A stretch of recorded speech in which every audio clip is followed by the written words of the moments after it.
কাশ্মীরের পাহেলগাঁওয়ে পাকিস্তানের জঙ্গি দ্বারা নির্মমভাবে হত্যালীলায় মৃত ২৬ জন ভারতীয়র প্রতি শ্রদ্ধা জ্ঞাপন করা হলো পূর্বস্থলীতে।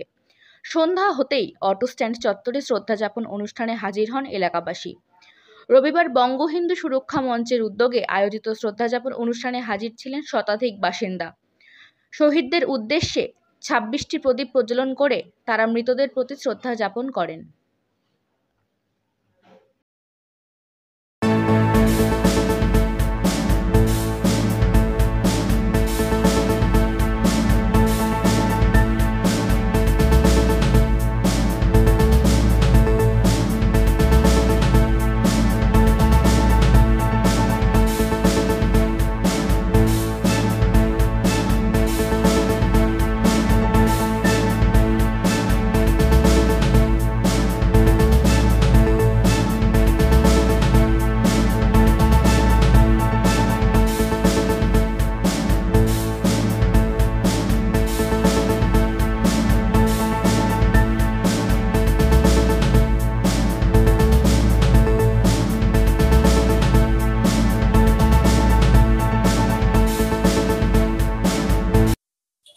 আমি একজন ভারতবর্ষের নাগরিক হিসেবে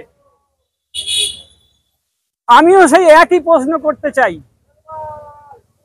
যে আমরা কোথায় বাস করছি। যতদিন না ভারতবর্ষের প্রতিটা মানুষ ভারতবর্ষকে নিজের না মনে করবে ততদিন পর্যন্ত কিন্তু এই ধরনেরই কাজ হবে।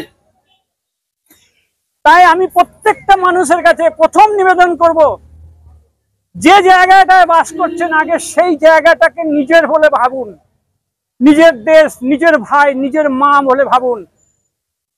তাহলেই দেখবেন এই ধরনের ঘটনা আর ঘটবে না। 22শে এপ্রিল যে নারকীয় হত্যা হয়েছে কাশ্মীরে, তারই যারা আত্মবলিদান দিয়েছেন ২৬ জন ভারতীয়, তাদের আত্মবলিদানের প্রতি আমরা শ্রদ্ধা জ্ঞাপন করছি। তার জন্য আমরা প্রদীপ জ্বালিয়ে শ্রদ্ধা জ্ঞাপন করেছি। আর এই নৃশংস যে হত্যালীলা চলেছে জঙ্গিদের দ্বারা, পাকিস্তান জঙ্গিদের দ্বারা, তো তারই প্রতিবাদে আমরা আজ এখানে একত্রিত হয়েছি। তো আমি সবাইকেই বলবো যে সকল দেশপ্রেমী ভারতবাসীকে বলবো, এক জায়গায় হয়ে একসঙ্গে আমরা এই পাকিস্তানের সন্ত্রাস বিরোধী জিহাদিদের বিরুদ্ধে লড়াই করতে হবে। আর এর জন্য সকলেই একসঙ্গে পাশে থাকতে হবে, থেকে লড়তে হবে। তো এই বলে সবাইকে লড়ার বার্তা দিয়ে আমি